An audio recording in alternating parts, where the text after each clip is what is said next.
Welcome back. This is Business Morning on Channels Television. Well, developed economies, Singapore, Japan, Germany, all those countries that we admire, they've been able to use big data to predict the critical aspects of the economy and how best to respond.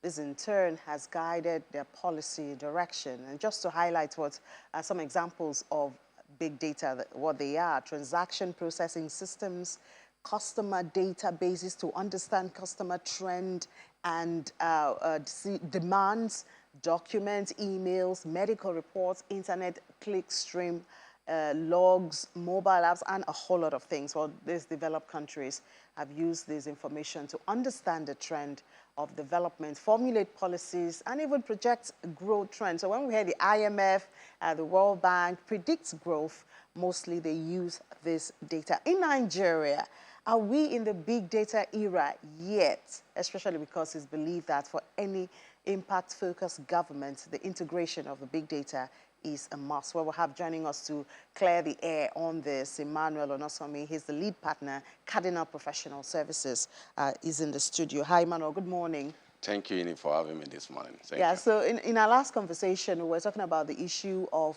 digital identity, the issue of data. We have the BVN, we have the NIN, and all of that. Are we in the league of the big data yet in Nigeria? Okay, when it comes to integrating big data into policy development in Nigeria, I think that is an area that Nigeria has a lot to do.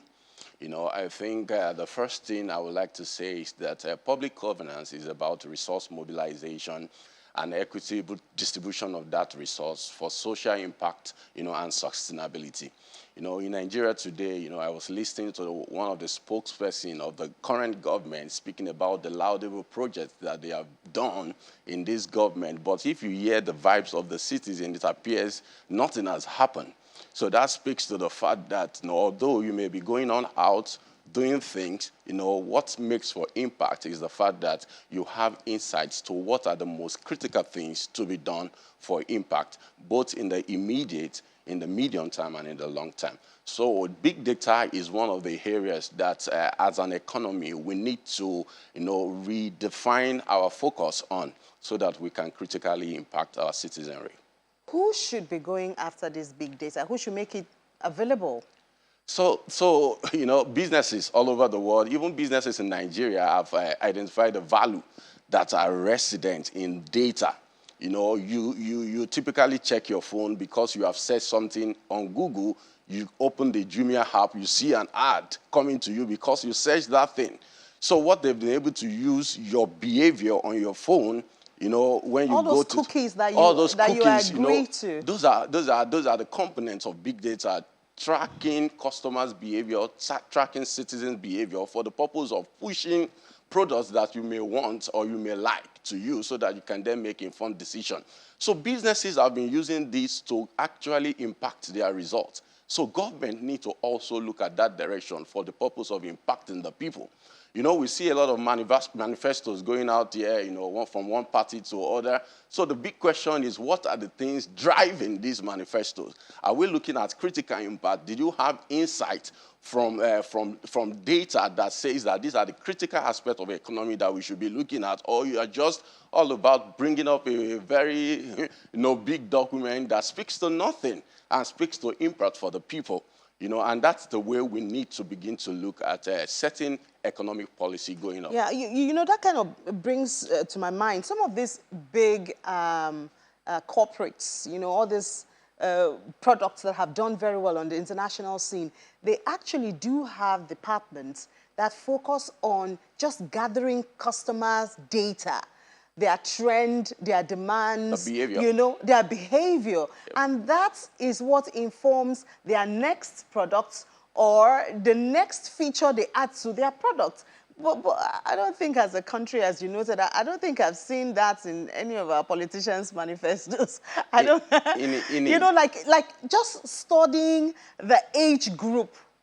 We have the Jackpot Challenge now. Generation. Who are those left? What are their tastes? What do they want to do? What can they do? What knowledge do they have? What do they lack? You know, I don't think I saw that. I said that intentional, you know, effort to get that information and put it in the manifesto. I don't think I see yet. Ine, you will agree with me that if you look at developed nations, you cannot disintegrate their development from big data insight. You know, you will see government arms having a big research institute for the purpose of processing their people's behavior. Look at the example in Singapore. Singapore today happens to be the smartest city, the most efficient economy, and they are able to project into even 2030, 2050 their internet infrastructure because they have been able to track their people's behavior and identify the critical aspect of their economy. Look at ministries. So look at Nigeria, for example. I look at what happened, the flooding issue. How did we use big data to respond for impact? You know, people have mobile phones. You can know the number of people that are still tracked by their location. You can know the number of people that need emergency response. You know, those are the things that actually makes for, look at the healthcare sector in Nigeria, for example. Beyond just saying, writing in your manifesto that I want to build additional institution, I want to bring this infrastructure, look at the human resources gap. So big data will churn out a fact that there needs to be an acceleration program to close the skill gap.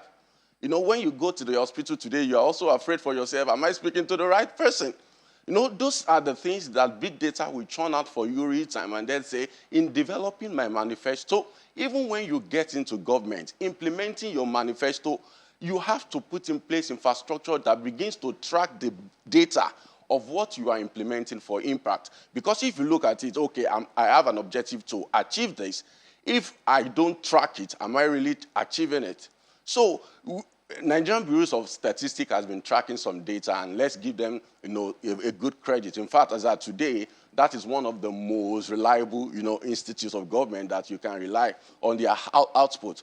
But beyond what they are doing, significant investment has to be made in tracking data, even at the ministry level, at the department and agencies level, such that if you integrate all this data in AI architecture, you know, you can get insights as government to critically impact your people for revolt and won't be having that expectation gap any longer.